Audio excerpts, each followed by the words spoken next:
As many people have come to understand, with the Utah Jazz, they have had rookies that they've wanted to play but really just haven't had the minutes to give to them. After the trade deadline, with Danny Ainge electing for them to go ahead and be sellers, trading away Fontecchio, Ochai Agbaji, and even Kelly Olynyk, now you're going to see more opportunities for one player in particular, Taylor Hendricks. He is a player that has a lot of high positive upside, both defensively where they think he will make his biggest coin, and then on offense, the potential that he has is also second to none. Thanks for tuning in this video. It's your boy Ray Thoops. Make sure to smash that like button, subscribe, and turn on post notifications if you like the Utah Jazz and want to hear more about the breaking news having to do with them.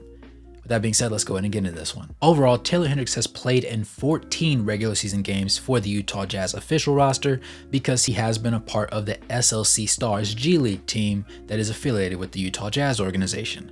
Now, for the NBA roster-wise, he's played in 14.2 minutes in those 14 games, averaging 4.8 points, 2.6 rebounds, half an assist, roughly half a steal, half a block, and 0.8 turnovers. Now, he ends up shooting 38.1% from the field on 4.5 attempts and 35.1% from 3 on 2.6 attempts, with 75% shooting from the free throw line at just 0.6 a game. Those stats aren't very telling of his genuine skill set and the things that he is genuinely capable of, simply because he's more so been playing spot minutes for the majority of his campaign. And on such a small sample size, it's not very reasonable to go ahead and give him a stout grade because we just quite frankly haven't seen what he has the ability to overall do. With that being said though, regardless of that, we have seen a lot of highlight plays from him, whether it be most recently against the Phoenix Suns when he actually matched up on Kevin Durant with the majority of his minutes being against him, and actually at one point he actually blocked him at the rim. Now, of course, that was a game that ended up being a loss, but it was good to see him get back out there after a significant amount of time playing with the G League affiliate and finally having some minutes that we could spare for him since Kelly Olynyk has been pulled from the lineup.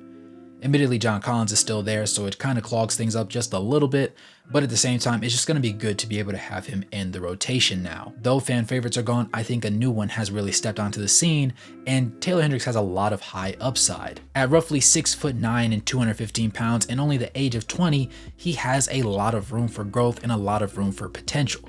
Now, he was the Jazz highest draft pick this year at 9. Most people would assume that Keyonte George was, despite him being drafted late in the lottery, simply off the strength of the fact that Keyonte George plays the most regular season games. Regardless of this, Keyonte George really just had an opportunity there and minutes available for him, and between him and Bryce Sensabaugh, he was the better of the two simply because he also played in the Summer League and balled out in the Summer League, while Bryce Sensabaugh and Taylor Hendricks didn't have that opportunity due to minor injuries.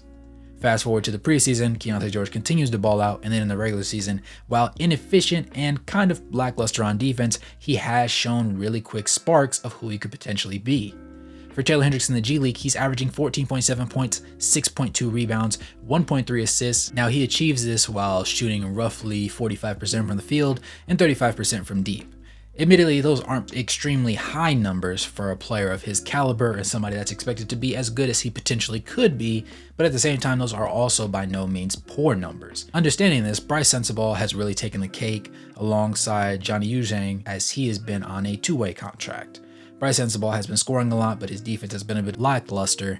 And for Taylor Hendricks, he's really shown a lot of positive defensive upside, not just in isolation situations where he's in one-on-one no help, but also being the help defender and knowing when to help and when not to overhelp and overstay his welcome in certain situations that allows for other people to end up getting a driving kick opportunity that turns into a wide open three and subsequently 3 more points for the opposing team on his missed defensive assignment. Being defensively disciplined as a rookie is very difficult because the college game isn't exactly the exact same as the NBA level, much less the G League level. So him being able to do that in the G League is also impressive and important because it bodes well for things to translate to the Utah Jazz system in the longevity range of his career. Taylor Hendricks has the ability to really get things done defensively. Yes, he can block shots. Yes, he can get his hands in the passing lane. Yes, he can get deflections. Yes, he can get steals. But more than that, he has that Chris Dunn-esque communication and understanding of scheme and where he needs to be on the court to be his most effective self. You rarely find him out of position, and while it does happen because again, he is a rookie, it happens at a subsequently much lower rate than you would expect for most at his age. A forward that plays with pride on the defensive side of the ball is few and far in between, and considering the fact that he also has the ability to shoot the three ball relatively efficiently, you can only hope that this bodes well for his future endeavors with the Utah Jazz and his potential to be running a lineup alongside Walker Kessler and Lauri Markkanen as time goes on. Admittedly, having a front court that involves Taylor Hendricks, Markkanen, and Kessler really gives you a wide variety of length and just overall size to stifle out the paint and also close out on shooters in situations where you see driving kicks or certain pick and roll actions that would leave smaller players in a little bit of a pinch. Now, of course, we are not necessarily light years away, but a significant chunk of time away from actually seeing that come to fruition. But at the same time, you have to genuinely appreciate the possible vision of what that would actually look like for those guys. As we discussed, Taylor Hendricks doesn't have the best numbers for himself individually, but overall from a team concept and a scheme standpoint, he is going to be a piece that can sit on the floor and just keep on the floor because of his good defense that he plays. Even if he isn't hitting his shots, he has a knack for getting the job done and doing the dirty work, similar to Simone Fontecchio, who just recently got traded to the Pistons. Now, Fontecchio didn't always have a great shooting night. Oftentimes, you would see him go 1 of 6 or 2 of 7 and shoot beneath what you would normally expect him to. Admittedly, he didn't shoot that many jumpers to begin with, but the ones that he took, he knew when he was cold, and he was more likely to pass the ball instead of jack up a 3, knowing that he was going to miss and be a detriment to his teammates. The ability to make that extra pass, know if a shot is your shot, and also sneakily be able to clean up the glass, get a block here and there, and get some steals is impressive, and that's what Fontecchio was good for. He was a really good glue guy. Taylor Hendricks has the ability to be that same glue guy, but with a little needle in the arm. He's going to be really able to do much more than Fontecchio did. Granted, we hope that he maintains his three-point shooting stroke and even improves it, because if he can improve it, he puts us in a situation where we can go small ball and run a lineup that doesn't have Kessler on the floor but still has strong rim protection. Earlier on in the season, and even now, before the trade deadline, we were having that issue because John Collins isn't great at protecting the rim, and Lauri, while he is tall and does have a good sense of verticality, just doesn't have that same shot blocking sense that Walker Kessler does. Taylor Hendricks has similar feelings to Walker Kessler, but isn't as prone to jumping off of pump fakes. He's a lot more defensively disciplined. That said, he is a rookie, and so he does make many mistakes at times, but by and large, I love what we can see from him at the moment and what he potentially could be going forward. The rest of this season is really going to be a massive test.